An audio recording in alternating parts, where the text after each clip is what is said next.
Dieu. Gloire à Dieu. Merci Seigneur. Merci à Dieu pour ce matin.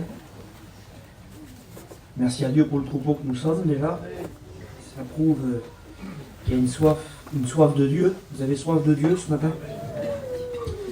On sort de la retraite spirituelle et on avait des réunions, plusieurs réunions par jour. Et puis on arrive, il se passe une journée ou deux, le temps de faire un petit peu nos affaires et tout de suite le manque de réunion se fait sentir. C'est bon mes frères et sœurs. Il faut toujours garder cette soif de l'évangile, cette soif du Seigneur, que Dieu soit béni. Je voudrais qu'on prie le Seigneur ensemble ce matin. Avant de méditer la parole de Dieu, on va prier ensemble le Seigneur. Je vais demander au frère qui est là, derrière TJ. Tu me présentes devant Dieu, frère? Merci Seigneur.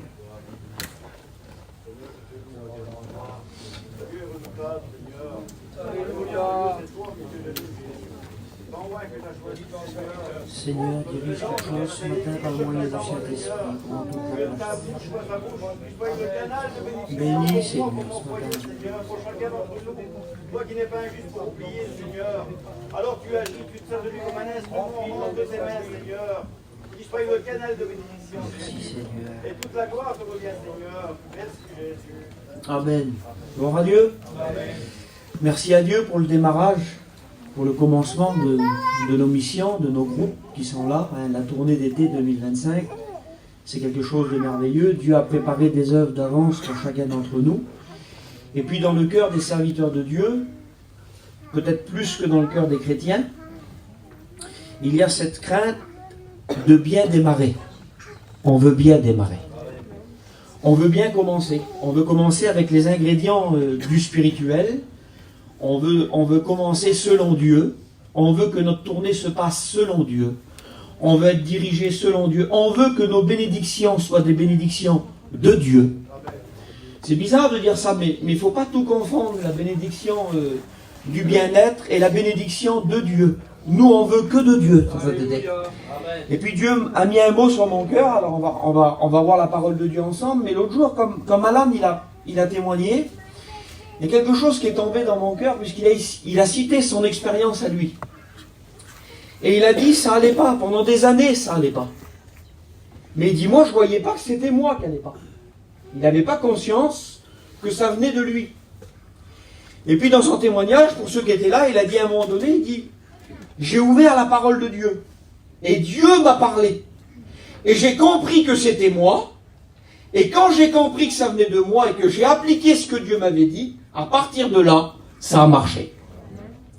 J'aimerais vous dire par là que Dieu a besoin ce matin de nous apprendre. Que c'est beau l'apprentissage selon Dieu. Les hommes de Dieu l'ont dit. L'apôtre Paul, il a dit, j'ai appris. Pourquoi on n'apprendrait pas ce matin? Ce matin, c'est une réunion, on est autour de la parole de Dieu. Mais si on voudrait regarder au spirituel, ça serait tellement bien qu'on soit tous sur des petits bancs d'école. Et que Dieu soit notre enseignant ce matin. Et qu'il vienne nous montrer comment qu'il faut faire. Parce que plus on fera de notre façon à nous, moins on s'en sortira. Il faut laisser le grand enseignant, disait l'apôtre Job. Job disait ça. Il dit, Dieu est le plus grand enseignant. Personne n'enseigne comme lui. Alors il y a des hommes qui ont la capacité d'apporter des bons et grands messages, mais moi ce matin je veux être convaincu par Dieu. Je veux que c'est Dieu qui m'apprenne. La vie de Dieu, j'ai besoin de l'apprendre de lui. Je veux pas qu'elle soit structurée, cadrée. Je veux pas qu'on me l'explique que béni soit Dieu pour nos anciens, pour toutes les choses qu'ils nous ont apportées, mais je veux rester à l'écoute de Dieu. On a besoin d'apprendre. Qui c'est qui a besoin d'apprendre ça?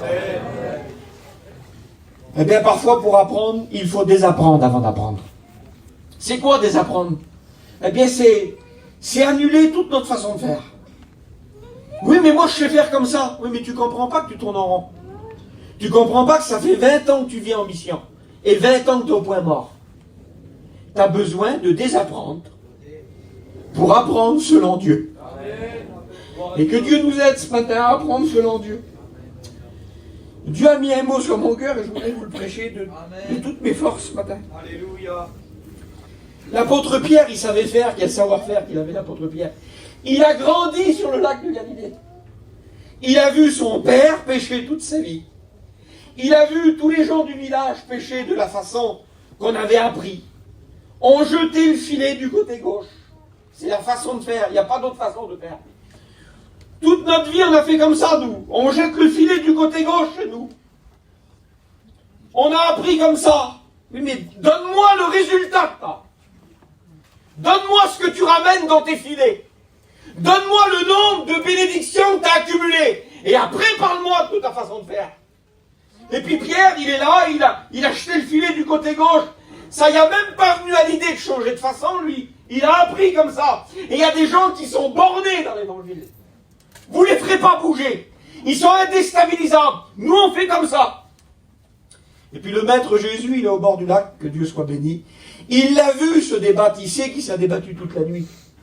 Et puis il le voit venir, là, il n'a rien pris. Ben oui, parce qu'il ne veut pas bouger, il veut pas.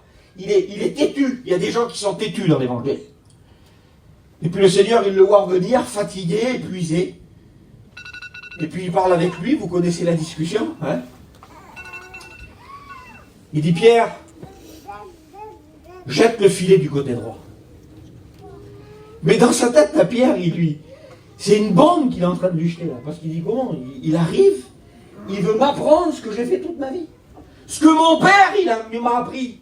Ce que mon grand-père peut-être m'a appris. Ce que tous les gens du village du bord de lac de Galilée m'ont appris là. Lui, il vient avec une autre méthode, une autre façon. Mais c'est la façon de Dieu, frères et sœurs. Et Dieu n'est pas renfermé dans une généalogie de choses. Il faut revenir à la source qui est Dieu. Amen. Il dit, jette le filet du côté droit. Il dit, Seigneur, on a travaillé dur toute la nuit. Ça fait 20 ans qu'on va en mission. Et puis, il y a cette petite explosion spirituelle, le petit frisson là. On arrive à la convention, on est béni, on va passer une bonne été, que Dieu soit béni. Mais tout de suite après, allez, il y a le mois de septembre, octobre, novembre, ça redescend. Vous savez pourquoi? C'est pas miraculeux ce qui s'est passé. Et ce que le foyer, ce que l'homme de Dieu, ce que la femme de Dieu est appelée à vivre, c'est du miraculeux. Il faut vivre du miracle, du changement radical. Il faut que Dieu touche nos cœurs en profondeur ce matin.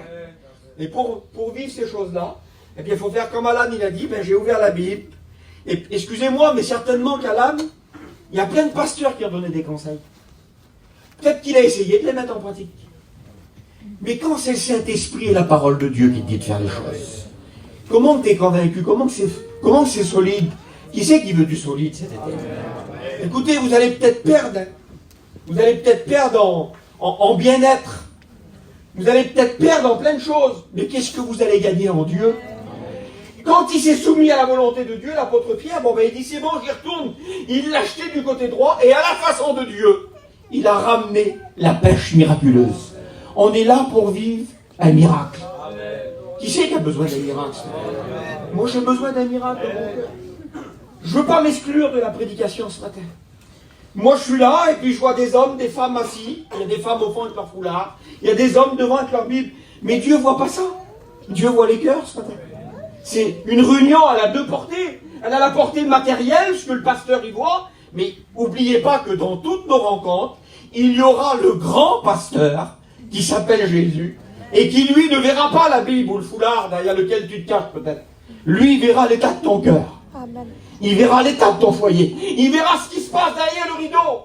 Il verra les discussions qu'il y a chez toi. Il verra la résistance, le manque de communion, le manque d'amour, la dispute, le foyer qui va peut-être se briser. Lui, il ne voit pas ta petite silhouette assise sur la chaise, là, ton petit corps assis sur la chaise, bien peigné avec la Bible, on chante des cantiques. Lui, il va au-delà du voile. Et il veut te dire ce matin, faut que ça change. Je suis prêt à faire ce qu'il y a à faire, il te dit le Seigneur. Mais par contre, il va falloir que tu jettes le filet du côté droit. Voulez-vous qu'on lise la Bible ensemble? On va lire la parole de Dieu ensemble. Et puis hier, j'ai lu un verset. Et il m'a vraiment inspiré le verset là. Le Seigneur m'a donné un message. Écoutez, je le dis en tremblant ce matin. Mais je sais que ce que Dieu m'a donné, ça vient de Dieu. Alléluia. Il n'y a pas mon intelligence dans le message, que c'est vilain. Quand on essaye de mettre des mots, de placer, écoutez, on est ce qu'on est ce matin. Laissons Dieu faire les choses. Il y en a qui meurent pour bien prêcher. On ne veut pas bien prêcher. On veut voir l'action de la parole. On veut qu'il y ait le résultat, mais spirituel, le vrai spirituel. Faut pas venir à la réunion prendre des notes. Faut pas venir à la réunion pour remplir votre connaissance. Faut pas venir à la réunion pour écouter des bons messages. Faut venir à la réunion pour que ça bouge ici. Amen. Il faut que ça bouge dans nos cœurs, frères et sœurs. Et alors, on va lire la parole de Dieu ensemble. La Bible, elle dit ça, que le peuple de Dieu est resté en Égypte 430 ans. Quelle période, Seigneur? 430 ans, ils sont restés dans le pays des Égyptiens. Et ils ont pris du peuple de l'Égypte. Que vous le vouliez ou pas, l'Égypte a déteint sur le peuple de Dieu. De leur façon de vivre, dans leur mariage, il y a eu des mariages mélangés, ils se sont mariés avec les nations, hein, vous le savez mes frères. Et il y a eu toute une méthode de vie qui s'est faite au bout de 430 ans, comprenez bien, comprend. Vous avez vu, il y a des pays frontaliers. Il y a des pays frontaliers. Quand vous allez par exemple sur le Luxembourg, là, sur la Belgique, là, il y a des pays frontaliers. Vous êtes toujours en France. Mais à cause qu'ils sont à la frontière, ils ont une influence du pays qui est à côté d'eux. Ils sont influencés. Il peut y avoir un accent. Il peut y avoir une spécialité culinaire de manger. Ils sont influencés par la domination qui est à côté d'eux. Eh bien, eux, ils ne vivaient pas à la frontière. Ils étaient dans l'Égypte. Et l'Égypte a déteint sur eux. Et ce n'était pas des choses très graves, parce qu'ils servaient Dieu, mais il y a des petites choses qui sont arrivées dans leur cœur, dans leur quotidien, dans la façon de vivre. Et surtout dans la façon de cultiver, de semer des champs, de récolter le blé. C'était devenu des Égyptiens dans la culture. C'était devenu des agriculteurs, mais à la façon de l'Égypte. Et puis Dieu leur ouvre un pays nouveau, le pays promis qu'elle protège. Il est merveilleux le pays promis. Il avait été promis par Moïse. Et puis cette génération-là, c'est eux qui vont rentrer à Biltan. Imagine-toi, ils sont au seuil de la promesse que Moïse avait reçue. Merveilleuse. Abraham l'avait reçu. Et là, d'un seul coup, ils sont dans le pays. Quelle merveille, Seigneur. Makouka, quelle journée que ça fait. Ça y est, on y est. Ça fait 40 ans qu'on est dans le désert. On a tourné en rond, on a apporté un culte à Dieu. Ceux qui avaient parlé sur les ministères, Dieu les avait fait mourir dans le désert un par un. Imaginez-vous. Parce que quand ils ont parlé contre les ministères, j'aimerais vous mettre en garde dans cet été. Ne discutez pas des ministères. Puisque la sentence, elle était grave pour le peuple d'Israël. Il dit, tous ceux qui auront parlé contre les ministères, ils n'entreront pas dans le pays promis.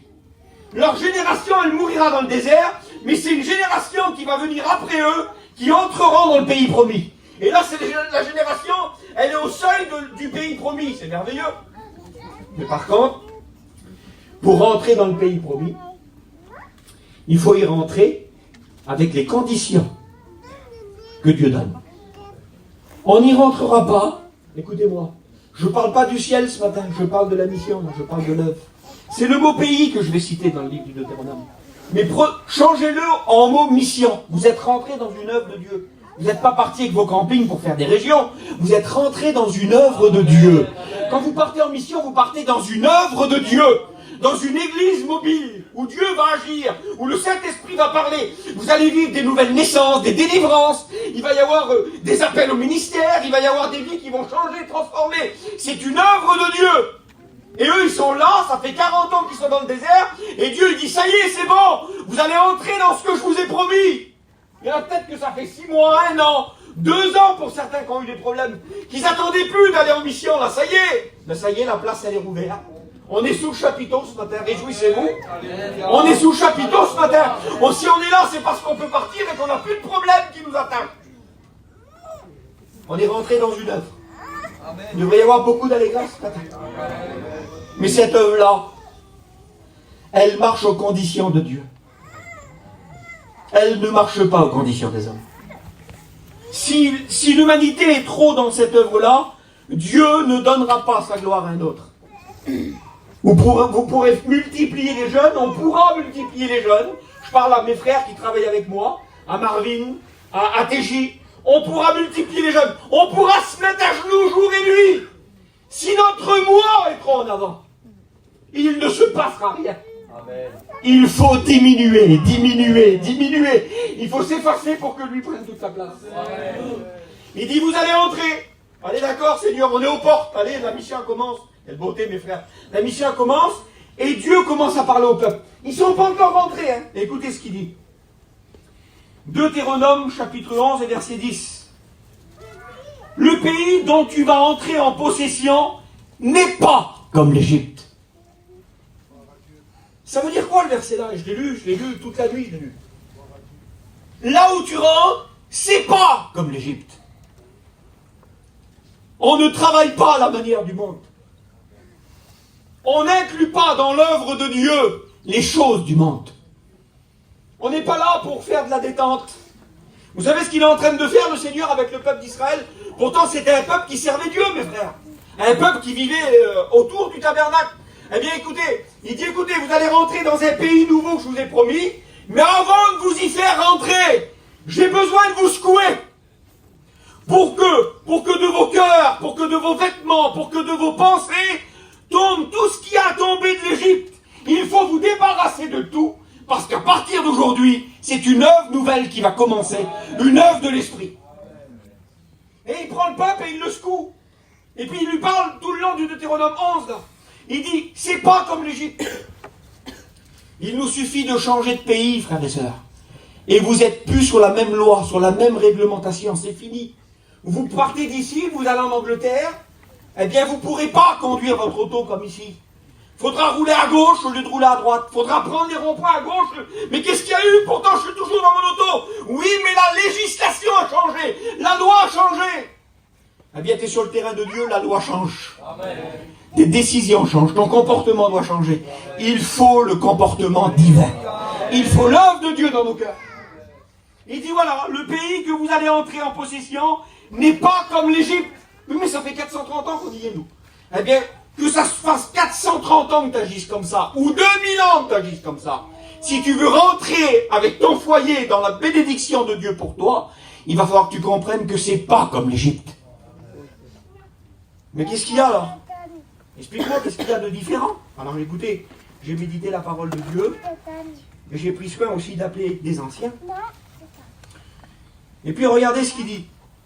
Il dit en Égypte, quand vous êtes sortis du pays d'Égypte, vous êtes entrés dans le pays, mais il dit c'est pas le même pays. Il dit en Égypte, vous avez une façon de récolter vos semences, de planter vos semences.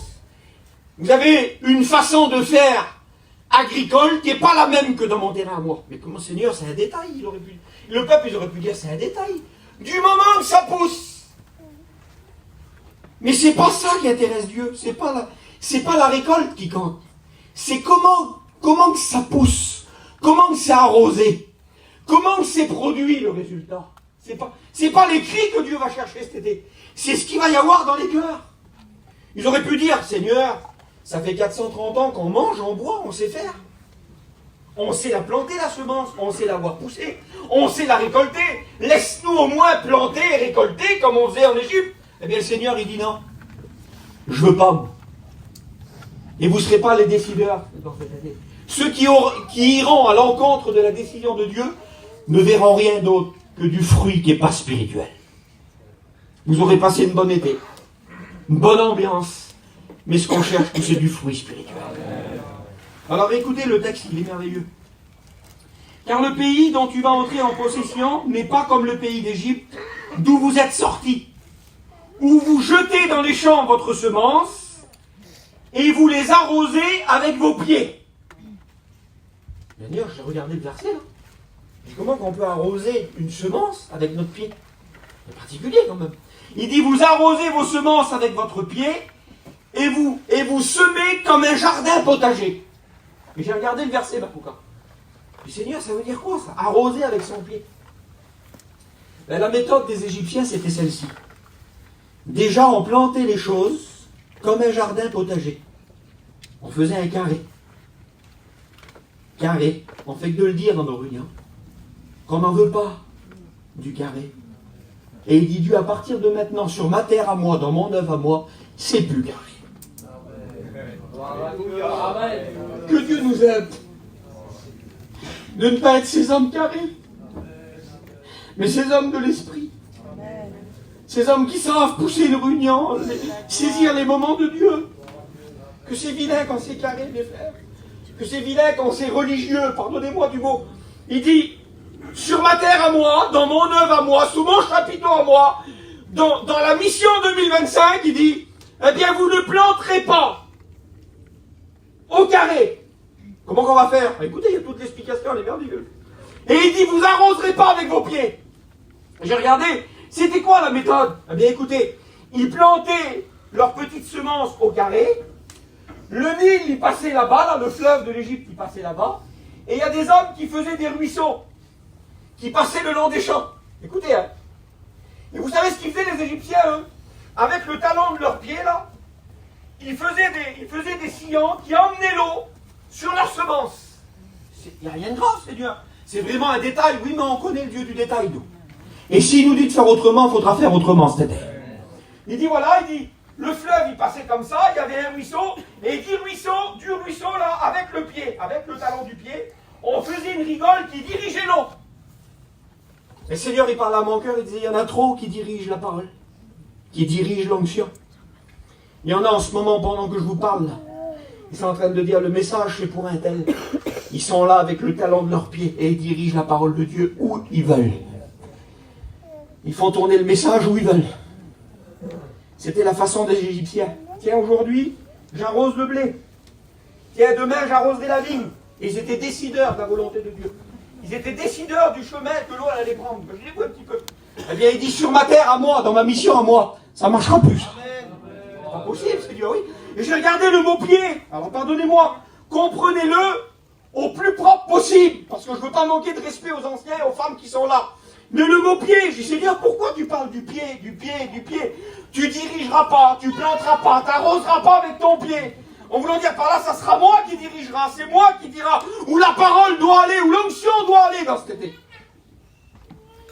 Et puis je regardais la parole de Dieu, le mot pied. Je l'ai regardé en hébreu. On ne fait jamais de l'hébreu, moi. Vous savez ce que ça veut dire, le mot pied en hébreu? Ça veut dire l'autorité masculine. Ça veut dire virilité. Ça veut dire autorité. Ça veut dire homme. Trop d'humanité dans l'œuvre. Trop de façons de faire à nous dans l'œuvre. Vous vous rendez compte? Il dit non, il n'y aura plus les pieds. Les pieds, il faut les remballer. Il faut laisser Dieu diriger nos cœurs. Il faut arrêter avec notre chair. Il faut arrêter avec notre façon de faire. Il faut arrêter avec notre autorité excessive. Il faut arrêter de vouloir diriger l'œuvre de Dieu. Écoutez, il y a un verset que j'ai sur mon cœur, moi. Ça fait plus de 2 ans que je le vis. Yachom, garde-toi de dire, je sais. Celui qui dit qu'il sait bien diriger sa prédication, son ministère, qui sait bien diriger, mais pardonnez-moi, il fait erreur. On ne sait pas. Mais lui, il sait. Amen. Oui, mais il y a des années d'expérience, il y a des anciens qui sont là. Tu n'es pas là pour dire qu'ils ne savent pas. On ne sait pas. Mais lui, il sait. Amen. Et il ne veut plus d'humanité, écoutez. Il ne veut plus le bras de la chair. Il ne veut plus le calcul humain. Il ne veut plus d'humanité. Il ne veut pas de cerveau dans l'œuvre, Dieu. Il veut des cœurs. Il veut des hommes remplis de l'esprit. Il ne cherche pas celui qui parle bien, Seigneur. Il ne cherche pas celui qui a vécu dans la mission toute sa vie, Seigneur. Non, il prend n'importe qui, il fait ce qu'il veut. On n'a plus les pieds de la direction. On ne dirige plus rien ce matin. On laisse Dieu diriger les cœurs. C'est tellement gênant quand un homme dirige la volonté de Dieu et qu'il attire de son côté. Alors, il y a des foyers qui vont arriver, mes frères et sœurs, que ce soit dans votre groupe comme dans notre groupe. Et puis nous, on mise là-bas, là. Là, le foyer là-bas, il faut y aller. Hein. Ça, c'est diriger la parole avec le pied. Ça, c'est dire on s'occupe d'un tel là-bas. On mise sur des gens, et puis l'autre là-bas, il meurt de faim, il meurt de soif. Il a besoin de l'eau de la parole, mais on n'est pas décidés, nous. On n'est pas décidés. Parce qu'on est les dirigeants. Eh bien, que Dieu nous enlève toute cette autorité masculine, pardonnez-moi du mot, cette autorité de la chair, cette autorité de virilité. Il veut dire ça le mot, virilité. Seigneur, viens me secouer ce matin. Enlève tout mon savoir-faire. Je veux désapprendre ce matin pour mieux apprendre de toi. Amen. On veut chercher quelque chose d'efficace, mes frères et sœurs. On ne veut pas battre l'air. Il y a des hommes qui battent l'air. Des années de service, des années de chapiteaux. Et il n'y a jamais de fruits. On n'est pas là pour montrer nos trophées ce matin. Que Dieu nous garde de l'orgueil. Mais dans nos ministères, on veut voir quelque chose. Amen. On veut un accompagnement, Cheyenne. Si on fait tout ça, puis qu'on voit jamais rien. Nous, on se réjouit de voir des petits foyers l'année dernière qui étaient détruits. Ce matin, ils sont là. Amen. Mais qu'est-ce qu'il y a eu? On n'a pas cherché. Nous, on ne les connaissait pas. Mais Dieu sait faire. Amen.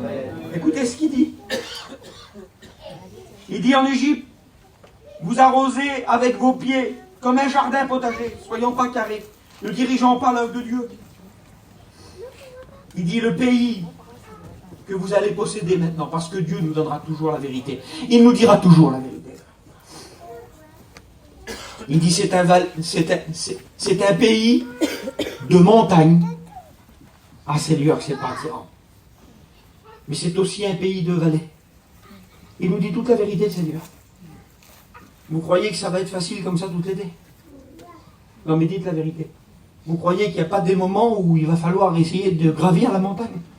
Vous croyez que le diable ne va pas déposer des murs devant certains foyers? Vous croyez que tout va se passer comme sur des roulettes? Quand ça va gêner pour la place, quand il va y avoir des tensions, quand il va y avoir de l'incompréhension, le Seigneur, il dit la vérité. Il dit, c'est pas un pays, c'est pas Disneyland, il dit le Seigneur. C'est pas le Club Med, l'œuvre de Dieu, il dit. Il dit, c'est un pays où il y a des montagnes, des efforts. Écoute, il va falloir que tu fasses beaucoup d'efforts cet été. Mais c'est un pays de vallée aussi, parce qu'on n'est pas appelé toujours à la souffrance.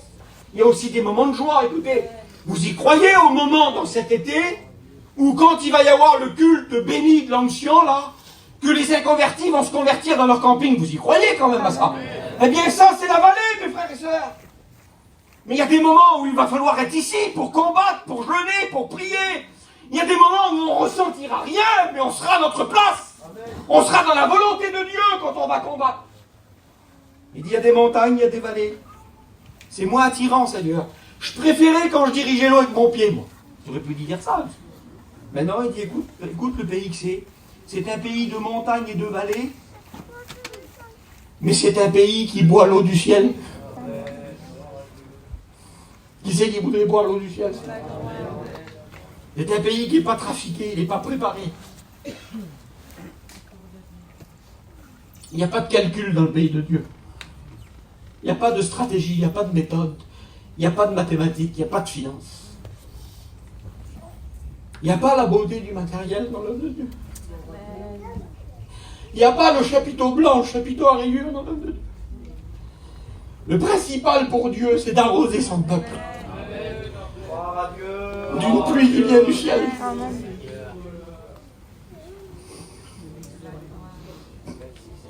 Il faudrait que mon cœur soit prêt à recevoir la pluie du ciel.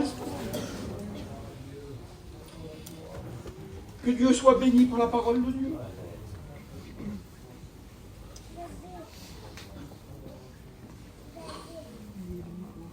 Il dit c'est un pays qui est arrosé par le ciel. C'est un pays, vous ne l'écouterez jamais en dehors de la Bible, ce mot-là. C'est un pays qui boit l'eau du ciel. C'est la Bible. Il ne parle pas simplement d'arroser. Non, il dit c'est un pays qui la boit l'eau du ciel. Qui c'est qui a soif de l'eau du ciel? Mon âme a soif de toi ce matin. Mon âme soupire après toi, Seigneur. J'ai soif de Dieu, mes frères et sœurs. J'ai soif de l'eau du ciel. J'ai soif d'une eau qui n'est pas dirigée. J'ai soif d'une eau qui n'est pas l'eau de calcul. J'ai soif d'une eau qui vient d'en haut ce matin. D'une eau qui va descendre sur mon foyer, sur ma maison. Il dit c'est un pays aussi dont je prends soin. C'est un pays que Dieu prend soin. Gino en parlait hier. Comment que Dieu prend soin de son œuvre? Comment que Dieu prend soin de son peuple? On prie pour l'œuvre de Dieu, ça fait partie de notre vie. On prie pour la mission, on prie.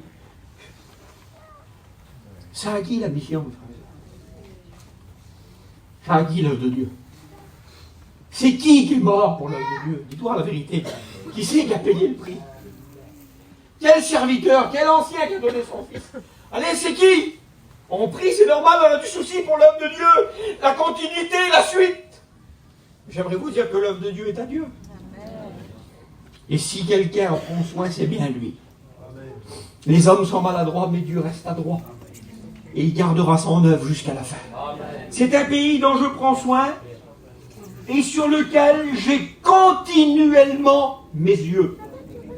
Le regard de Dieu sur nous. Je voudrais tellement que Dieu me regarde ce matin. On est parti dans ces conditions-là. Il dit, si tu laisses la pluie tomber, si tu n'es pas le gérant des choses, alors il dit, voilà les promesses qui vont en découler, que Dieu soit béni. Il dit, tu recueilleras. Quelle beauté. Tu recueilleras ton blé, ton mou et ton huile. Qu'est-ce que tu dis, Gachom? C'est la parole de Dieu qui dit. Mais Seigneur, je trouve le message de la grâce ce matin dans le message là. Je trouve pas le message des efforts ou de la loi, mes frères et sœurs.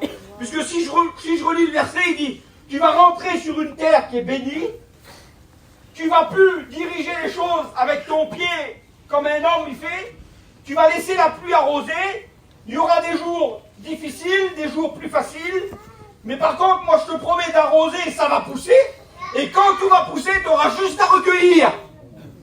Seigneur, c'est le message de la grâce. On est des prédicateurs de la grâce. On n'est pas des prédicateurs de la loi. On est des prédicateurs abordables. Le prédicateur qui est un monsieur parmi nous ce matin, c'est pas un prédicateur. Le sacrificateur, il y a des gens qui ne voulaient même pas le regarder. Ben oui, il avait un vêtement sur lui, ils ont fait le calcul, il valait 1,6 million d'euros. Ça va comme ça. Avec tous les pierres précieuses et les broderies d'or, ils ont voulu le refaire, et ils l'ont refait les Juifs là-bas en Israël, parce qu'il est prêt pour le millénium. Il vaut 1,6 million d'euros le vêtement. Alors quand il passait vers les pauvres, lui, personne n'osait le regarder. Hein. Il était milliardaire le monsieur. Et puis on avait peur de lui, il montrait l'autorité de la loi. Mais nous on a connu le berger de nos âmes, mais c'est pas comme ça qu'il est lui. Il dit il est doux et humble de cœur. Il est abordable. Il est accessible. Il est serviable, la parole de Dieu. Vous savez ce qu'il dit le texte? Quand il dit, dites à la fille de Sion, voici ton roi vient. Les Juifs, ils se frottaient dans les mains, ils disaient, quel plaisir, le roi il arrive, il va venir avec son épée, il va détruire les Romains. Mais le texte il continue. Il dit, ton roi il vient, mais il est doux et humble de cœur. Et quand il dit il est doux et humble de cœur, vous savez ce qu'il dit le texte? Il est débonnaire. Ça veut dire quoi débonnaire? Il est facile à vivre. Il est serviable, abordable. Il est sympathique. Imaginez-vous le texte, ce qu'il veut dire. Tu peux le toucher, le Seigneur. Tu peux t'approcher de lui par la grâce de Dieu ce matin. Écoute, tu n'avais aucun accès. Tu étais sale, j'étais sale. On était dans le monde. On n'avait aucune accessibilité. On n'aurait jamais pu croiser son regard. Mais la grâce de Dieu s'est manifestée. Et on n'est pas des prédicateurs de la loi. Les prédicateurs de la loi, ils disent, faut faire. Hein. Faut faire. Hein. Il y a des petits foyers qui passent par des drames. Un foyer qui m'a appelé dernièrement. Et puis elle me dit, voilà, il a tombé, lui. Il a laissé tomber le Seigneur. Ah oui, d'accord. Et je dis, pourquoi tu m'appelles à moi? Elle dit, parce que là, on m'a détruit, là. Ah bon, oui. Comment t'as détruit? Oui, tout le monde me dit que c'est de ma faute. On remet des poids sur le dos des gens. On n'a pas le droit de mettre des poids sur le dos des gens. Il faut enlever des poids. La grâce de Dieu, elle enlève des poids. Et Dieu ne nous appelle pas, pardonnez-moi, il nous appelle à la consécration, à la mise à part. Il nous appelle à la lecture, à la prière, mais pas au sacrifice. Je vous en supplie, ne refaites pas un sacrifice avec vos vies. Le sacrifice a été payé. Vivez dans la grâce, mais vivez heureux dans la grâce. Ne vivez pas comme si quelqu'un va vous mettre un coup de bâton dans la grâce. Vivez comme un Dieu qui marche à côté de vous. Et qui comprend vos erreurs. Et qui pardonne vos erreurs. Et qui vous lave, qui va vous sanctifier, qui va vous relever à chaque fois que vous mettrez le pied à terre. C'est ce Dieu-là que nous prêchons dans la mission. On ne prêche pas le Dieu de la rigueur, on prêche le Dieu de la bénédiction. Il dit, écoute, il dit, si tu n'iriges pas avec ton pied dans cet été, si tu laisses tomber la pluie, tu auras juste à recueillir. Seigneur, c'est pas facile la mission cet été. Juste à recueillir. J'ai rien d'autre à faire, Seigneur. Seigneur, j'ai peur, moi, si je ne suis pas là pour mettre les chaises. Si je ne suis pas là pour mettre la seau d'eau. Seigneur, si je faillis à mon engagement, écoute, Dieu ne tiendra pas rigueur de ça. C'est pas le règlement de Dieu, ça. Dieu, il dit, si tu me laisses faire, si tu me laisses diriger ce matin, je te promets qu'à la fin de la mission, ou en cours de mission, ou après la réunion, tu auras juste à te baisser pour recueillir. C'est quoi recueillir, quelle beauté? J'ai regardé le mot. C'est quoi recueillir? Le mot recueillir, c'est amasser. C'est engranger. Quelle beauté. C'est accumuler. Mais qu'est-ce que je vais accumuler? Je vais engranger quoi, Seigneur? Je vais ramasser quoi cet été? Eh bien, du blé, le pain du ciel pour tes enfants, pour ta famille, pour ton foyer, tu auras de la provision pour eux. Tu vas recueillir ton huile, quelle beauté, l'onction pour ta fonction. Parce que j'aimerais le dire aux garçons qui s'engagent avec nous. J'en ai touché un mot à des étudiants dans la retraite spirituelle. J'ai dit, les frères, avant de prendre la chaise, avant de tirer le fil, avant de ramasser les papiers, je vous en supplie, ne faites pas de votre mission cette priorité-là. Hein. Soyez des hommes bénis. Soyez des hommes d'onction, soyez des hommes qui prient à haute voix dans la réunion. Soyez des hommes de la réunion de prière. Ramassez moins de poubelles, tirez moins de fil d'eau, mais soyez au contact du Seigneur. On a besoin de ramasser et de recueillir. Quelle bonté, Seigneur. Quand tu reviens chez toi, et que tu as ramassé du pain, que tu as ramassé ton huile pour ta fonction, et il dit, tu ramasseras même ton mou. J'ai regardé ce que c'était le mou. Le mou, c'est du fruit. C'est du fruit qui est macéré. Du fruit que tu peux garder longtemps. Si on prend du fruit, écoutez, et qu'on le laisse comme ça en décoration, là, dans une belle coupe, il y en a qui font ça dans leur foyer. Ils prennent le fruit de Dieu, ils le mettent dans la coupe. Et ce qui fait le fruit là, il pourrit. Il dure quelques jours.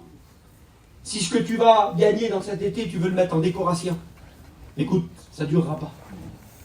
Mais il dit non, il dit tu prendras le fruit et t'en feras du mou. Tu vas le cacher, ton fruit. Le beauté, c'est... Et quand il sera caché, il va fermenter. Et tu auras ton mou, ton vin, ta joie, ta bénédiction, ton contact avec Dieu. Écoutez, ne vivons pas comme des hommes qui montrent tout. Soyons discrets, je crois que ça fait partie de l'évangile. La discrétion fait partie de l'évangile. Aujourd'hui, on vit dans un monde où il faut tout montrer. Eh bien, cachons-nous un petit peu. Je voudrais me cacher, moi, cet été, je voudrais me faire tout petit. Pourtant, je suis grand, je veux me faire tout petit. Pour l'œuvre de Dieu, je veux me faire tout petit. Je veux ramasser mon blé pour ma maison. Je veux prendre de l'huile pour ma fonction. Et je veux du fruit qui va durer. Jusque dans l'hiver. Est-ce que vous êtes d'accord avec ça? On est parti, mes frères. Ça y est, on est parti chez Yann. Ça y est, elle a démarré la mission. Mais on voudrait arriver à la convention avec un petit résultat. Pas pour nous. Si c'est pour notre nom à nous, Dieu n'en donnera pas. Vous croyez que Dieu va marcher dans cette affaire-là? Pas du tout. Dieu ne marchera pas. Écoutez, moi, je connaissais un frère, à chaque fois qu'on se voyait à Gien, il me parlait que des chaises. Vous avez acheté des chaises chez Yann. Et puis lui, il me disait toujours ça, là. Ah ben nous, cette année, on a racheté 80 chaises. Donc il y avait du monde. Si Seigneur, mon frère. Puis l'année d'après, 200 chaises, 100 chaises. C'était un marchand de chaises. Et puis un jour, c'était trop fort sur moi. Parce qu'il parlait que des chaises. Si tu sais que Dieu ne compte pas les chaises, frère. Il dit, oui, je sais, mais pour te dire qu'il y a du monde. Merci Seigneur, qu'il y a du monde. Et tu sais que Dieu compte les âmes. Vous savez que quand on va arriver à Gien, il y aura peut-être plein de campings derrière nous quand on va rentrer. Il y a peut-être des gens qui seront rentrés avant nous et qui diront, quel groupe, quelle mission. Et Dieu ne comptera pas les campings, il comptera le travail spirituel. Il comptera les âmes, les nouvelles naissances, les appels au ministère. Le comptage de Dieu n'est pas le comptage des âmes, mes frères et sœurs. Alors arrêtez avec le matériel, avec le nombre. Nous, ce qu'on veut, c'est du ciel. On veut voir le ciel au milieu de nous. On veut voir le ciel. Je veux voir le ciel. Je termine, écoutez. Je vous lis les Actes des Apôtres. Parce que ça va un petit peu avec le message là. Je vous lis la fin d'une réunion. Hein? Je vous lis la fin d'une réunion. Et j'aimerais lire ça, moi, et vivre ça à la fin de la mission, mes frères. Quelle beauté, Seigneur. On pourrait arriver à la mission, à la convention, comme ça. Après avoir entendu ce discours, ils eurent le cœur vivement touché. Quelle beauté, Seigneur. Alors écoutez, hein, la suite. Ceux qui acceptèrent sa parole furent baptisés en ce jour-là, et le nombre des disciples augmenta d'environ 3000 âmes. Pas possible. Quelle réunion, Yachom? Ah oui, quelle réunion. Ah oui, mais il y avait l'esprit, il n'y avait pas des hommes en avant. Il n'y avait pas des hommes qui dirigeaient, il n'y avait pas le pied de l'humanité qui dirigeait les choses. Il y avait Dieu, c'était la première réunion. Écoutez, vous voulez savoir comment bien démarrer? Pourquoi qu'on ne revient pas au démarrage de la parole de Dieu? Pourquoi qu'on ne vient pas au vrai démarrage, la source? Pourquoi qu'on ne remonte pas la source petit à petit comme ça? Et quand tu arrives à la source, tu vois ça. Tu vois qu'un discours a été donné, un message a été donné. Et il a eu pour résultat ce message-là des cœurs vivement touchés qui ont couru vers l'apôtre Pierre et qui ont dit comment qu'il faut faire pour être baptisé. Quelle beauté, Seigneur. Vous voulez pas voir ça, vous, cet été? J'ai besoin de voir ça, moi, cet été. J'ai besoin de voir quelque chose qui tape les cœurs. Pas des beaux discours. Quelque chose qui tape le cœur. Qui change le cœur. Qui rétablit l'ordre dans le cœur. Qui bénit le foyer qui est dans la misère ce matin. J'ai besoin de voir cette parole-là. Mais comment ils ont fait pour avoir la réunion là, mes frères? Imagine-toi un petit peu. Une réunion, 3000 âmes. Ils ont fait quoi? Ils ont organisé comment? Quel sono qu'ils ont mis? Ils n'avaient rien préparé. Rien préparé. Par contre, Dieu avait tout préparé. Et moi, cet été, je veux rentrer dans la préparation de Dieu. Je ne veux pas rentrer dans la préparation des hommes. Avec mes copains, je crois qu'on est dans la même idée, dans le même esprit, là. On veut être tranquille. On veut être tranquille. On ne veut plus se tuer pour le peuple. On veut se tuer dans le spirituel, mais plus dans le matériel. Pardonnez-moi. On ne veut plus faire le forcing pour vous mettre sur des belles places. On veut que vous trouviez la grâce de Dieu. L'année dernière, on était sur des places. Puis des fois, nous, on l'appelait. Il disait, les frères, là, dans le pays, là, ils ne sont pas aux normes. Rentrez dans la belle place. On la prenait. On avait le droit. On était sur la belle place chez Yann. Merveille, il y a nos réunions, tout. Il ne se passait pas grand-chose. Seigneur, il ne se passait pas grand-chose. Et un jour, on a été expulsés. Et on a été emmenés sur une place. Écoutez, c'est à côté de Biarritz. Ça s'appelle Arkang. Retenez bien, n'y allez jamais de votre vie. On a manqué de se faire tuer par les agriculteurs et on nous a dirigés là-bas. Pour vous expliquer la place dans l'état qu'elle était, Marvin était là pour le dire, mon cousin, et moi je suis là aussi. Quand on roulait pour y aller, que les Christés nous emmenaient là, moi j'ai pleuré. Parce que j'ai dit, le groupe il casse là, c'est obligé, la place était trop vide. Lui, pareil, il était bien angoissé, son petit aussi, il l'a vu. Hein. Le petit disait, qu'est-ce que t'as derrière? On allait sur la plus vilaine place de France. Mais pas le choix, on était escortés par les Christians, on est arrivé chez Yann. On s'est placé du mieux qu'on pouvait, dans la boue. Écoutez-moi, on a mis des graviers devant les stars. On a fait notre possible. C'est là que tout s'est passé. Amen. Dieu nous donnait une leçon que c'est pas le bien-être qui bénit. C'est pas la belle place qui bénit. C'est ton cœur qui bénit, Seigneur. Je me rappelle d'un soir d'une réunion. Et puis, c'était Bambino qui prêchait. Il prêche la parole de Dieu. On était sous cette vilaine place inondée. On avait les pieds dans l'eau à la réunion. Et puis, il prêche. Et quand il prêche sur le fils prodigue. Quelle beauté, Seigneur.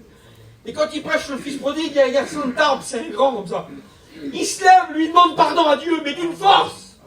Tu te rappelles, la réunion explose. Il a demandé pardon à Dieu, il revient à Dieu. Quelle beauté, Seigneur. C'était fort. Mais Dieu a appelé les rétrogrades ce soir-là. Sur la vilaine place où les pasteurs étaient remplis de boue, où on avait de la boue sur les pieds, Dieu nous montrait que c'est pas ça qu'il faut. C'est la pluie du ciel qu'il faut. Amen. Et puis d'un seul coup, la réunion a fini, mais on sentait que Dieu avait appelé des autres personnes. Alors on a dit, on va aller voir Mick. Il est là, Mick, ce matin. Je l'ai vu ce matin, il est par là.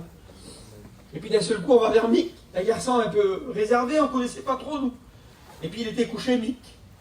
Et puis on toque, nous on est 3 serviteurs de Dieu, on fait éteindre la lumière, on veut être discret, on ne peut pas faire honte aux gens. Et puis on frappe.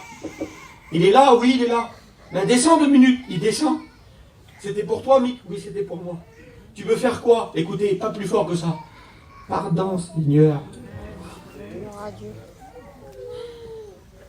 Le grand qui a crié au milieu du chapiteau, Gracier, mais lui tout seul en dessous son store avec 3 pasteurs en pleine nuit.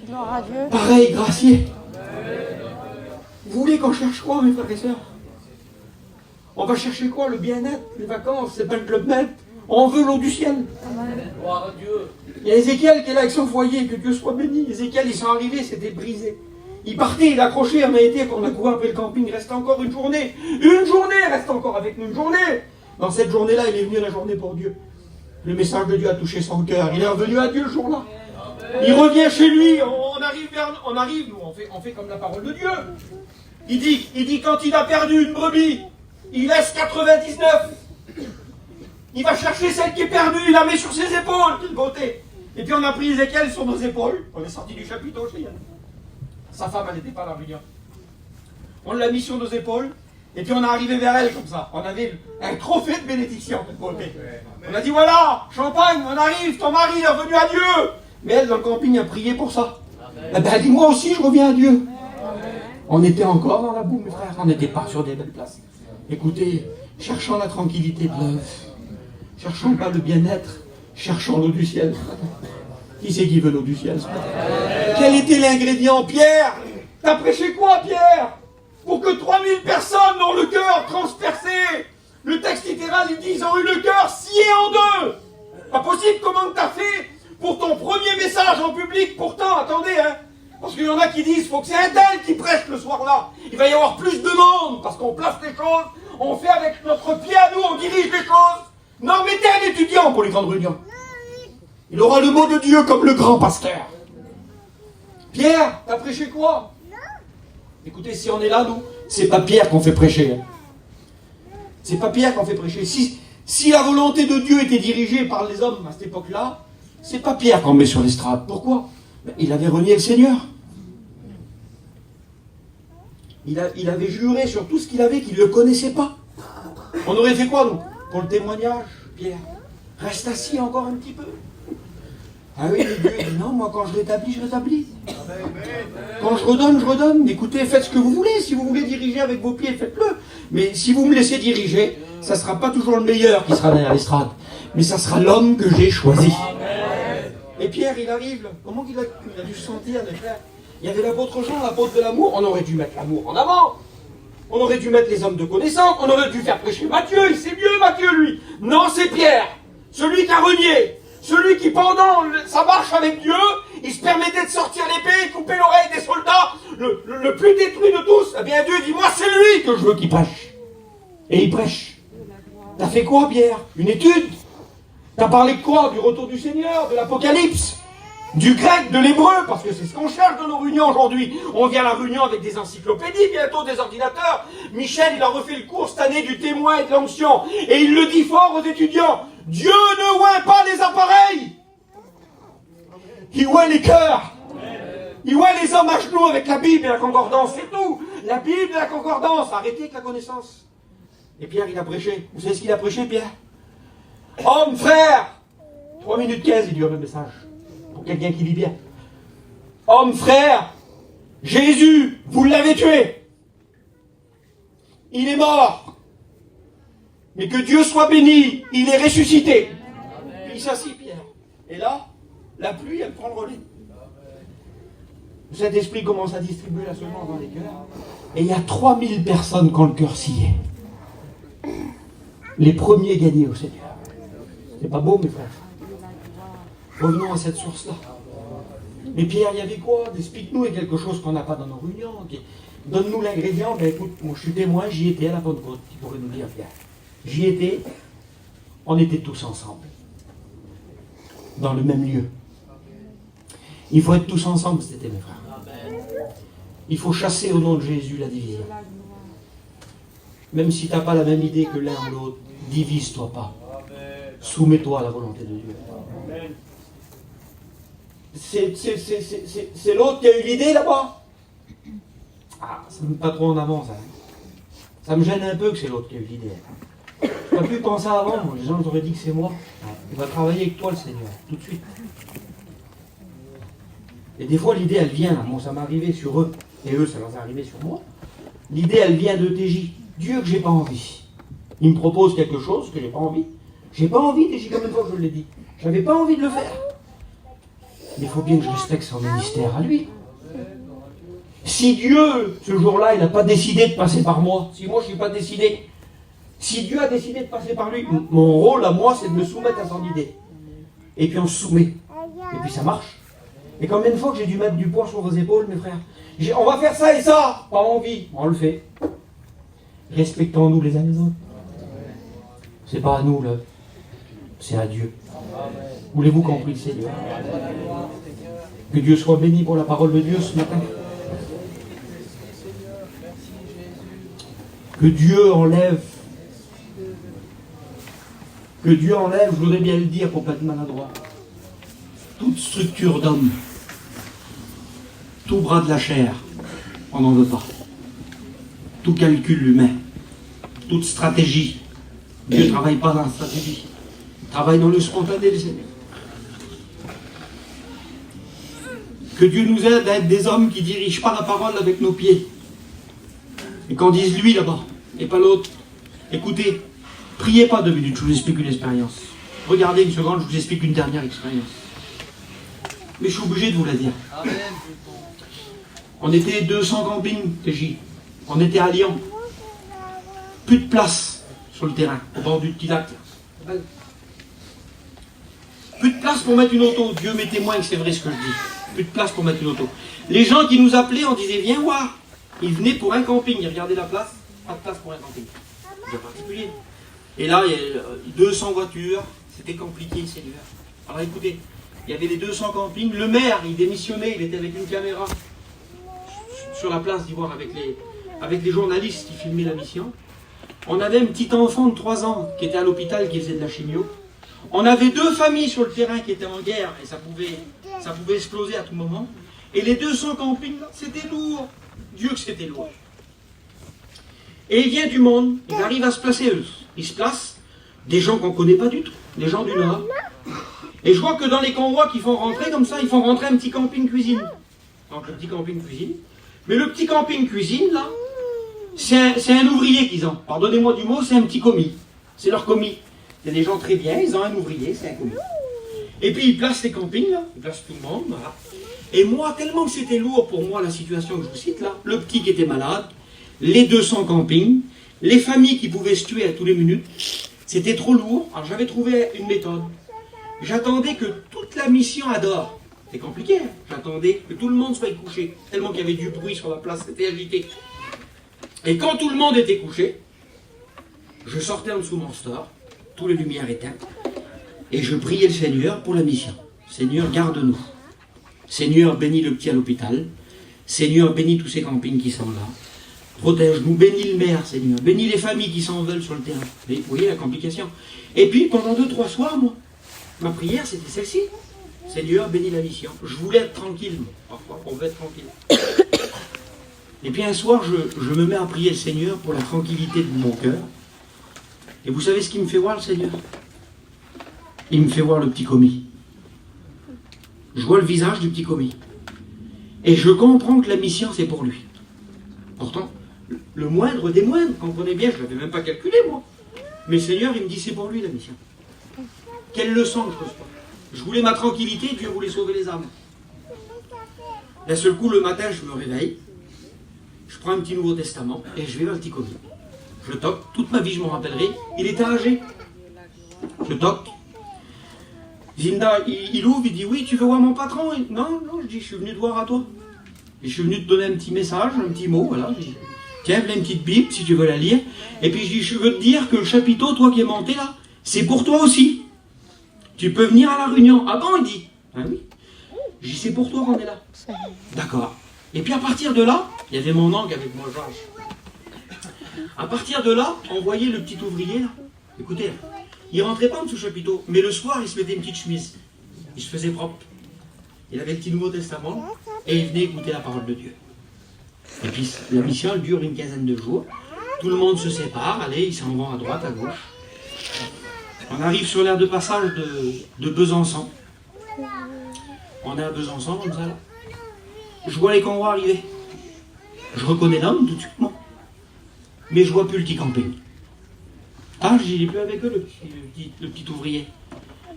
Et puis l'homme, quand il descend, il vient vers moi, il dit Garçon, je peux te dire quelque chose? Je dis oui. Il dit, tu te rappelles, j'étais avec vous il y a 2 mois à Lyon, comme ça. Oui, je me rappelle bien de toi. Il dit, t'as vu, j'avais un ouvrier, il a rencontré le Seigneur. Il dit, quand on a changé de mission, il s'est baptisé. Et il dit, la semaine dernière, on a ouvert le camping, son petit cœur, il s'avait éteint. N'oublions pas que la mission, c'est pour tout le monde. Il n'y a pas de petits ou de grands parmi nous. Il n'y a pas plus attirant l'un que l'autre. Allez vers tout le monde. Allez visiter la veuve. Allez visiter le vieux. Allez visiter, pardonnez-moi, le riche comme le pauvre. C'est pour tout le monde qu'on est tombé. L'œuvre de Dieu, c'est pour tout le monde. Alors on va prier le Seigneur maintenant. On peut se lever ensemble.